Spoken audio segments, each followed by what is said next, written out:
isang pambihirang pagkakataon, nagtipon-tipon dito sa makasaysayang EDSA Shrine ang mga Katoliko at iba-ibang mga Christian group para sa samut-saring panawagan. Kasama sa inilalaban nila ang pagsusulong ng impeachment ni Vice President Sara Duterte at ang pagbasura sa maanumalya raw na 2025 national budget sa ilalim ni Pangulong Ferdinand Marcos Jr. Ang tao, ang bayan, ngayon ay lumalaban. Kasama ang simbahan. Ayan.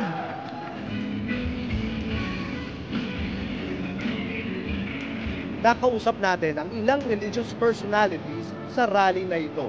Kabilang na si Sister Jo Borromeo, isang 81-year-old na veterano ng 1986 People Power Revolution dito sa EDSA.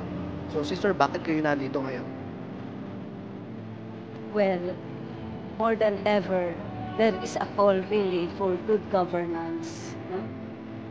Masyadong risen ang corruption at the moment. So, this mobilization, this movement, this is sponsored by the clergy of for good governance. So, pag may mga ganitong tulusan, I feel I have to be around because it is my way of making a stand. I always stand on the side of truth. And at this time, not to make a stand, is to stand on the side of darkness. Makakasama naman natin ang isang social anthropologist, isang evangelical Christian at president ng Institute of Studies in Asian Church and Culture, si Dr. Mel Pamagay. So, Dr. Magay, bakit po kayo nandito ngayon sa EDSA Shrine? Well, first of all, sobra na at saka tama na sa ang tingin ko, kailangan kumilos ng taong bayan, lalo ng mga churches.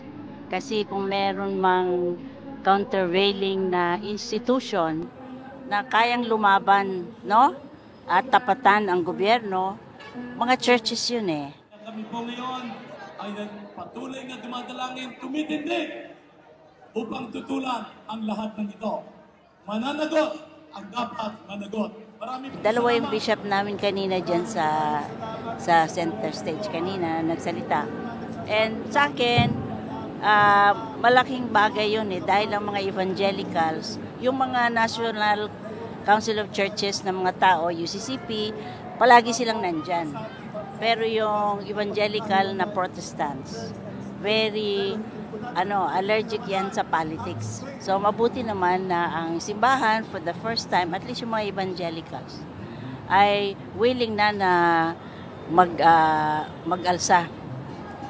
Dahil issue na to ng massive na robbery, ano? Sabi nga, thou shall not steal, no? So, importante sa mga evangelical kasi yung issue ng economics. Dahil yan ang puno at dulo ng poverty, eh. Bad governance, bad economics, ganon. Ma'am, my last question, if you can address your fellow evangelical Christians, what would you like to tell them at this point in our history, our political history? I think it is time to express in action our faith. Kasi wala namang pagkakahiwalay yung evangelism and social action. Our faith tells us that both are parts of our Christian duty as evangelical Christians. So, importante that when you have a massive dishonesty in the way our funds are being misappropriated, I think it is time na ang mga evangelicals should rise up na kasi tama na eh, sobra na. Makasaysayan man ang pagtitipon ng mga religious group dito sa EDSA Shrine, may pagkakawatak-watak pa rin sa hanay ng oposisyon. Kaninang umaga sa People Power Monument naman, nagtipon-tipon ang mga kritiko ni Vice President Sara Duterte para isulong ang kanyang impeachment nang hindi ipinapanawagan ng sabay ang pagbasura sa national budget sa ilalim ni Pangulong Ferdinand Marcos Jr. Magtagumpay kaya ang hiwa-hiwalay na protesta laban sa nabuwag na unity team ni Marcos at Duterte?